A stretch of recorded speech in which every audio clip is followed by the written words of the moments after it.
Hi friends, நேற்றே நானும் மச்சானும் 5 kilometres run ஓடணும்னு முடிவு பண்ணிட்டோம். 5 மணிக்கு ஓடணும்னு முடிவு பண்ணோம். ஆனால் 5 மணிக்கு எங்களால் ஓட முடில. கோயம்புத்தூரில் கொஞ்சம் மழை, அதனால் டைமுக்கு ஓட முடில.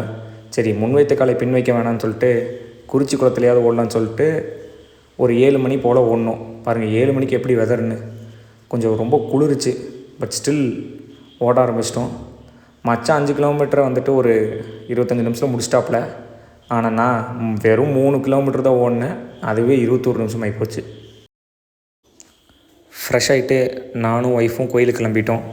இன்றைக்கி வெளியே போகிறதுனால எப்பயுமே வெளியே போகிறதுக்கு முன்னாடி கோயிலுக்கு போகிறது ஒரு பழக்கம். சரி, அப்படியே பக்கத்தில் இருக்க கோயிலுக்கு போயிட்டோம். ஒய்ஃபு சாமி கும்பிட்டதுக்கப்புறம் அவங்களோட பெருமையெல்லாம் ஃப்ளெக்ஸ் பண்ணிட்டுருந்தாங்க. டக்குன்னு வீடியோ எடுக்கும்போது வெக்க வந்துருச்சு. சரி, அதுக்கப்புறம் மறுபடியும் விடுவாங்கன்னு பார்த்தா ரோட்டில் வந்து ஃப்ளெக்ஸ் பண்ணிட்டுருந்தாங்க. டக்குன்னு கேமராவை திருப்பிட்டேன். திருப்பினது பாருங்கள், பேச மாட்டேன்னு சொல்லிட்டாங்க. நெக்ஸ்ட் வீடியோவில் சந்திப்போம். பாய்.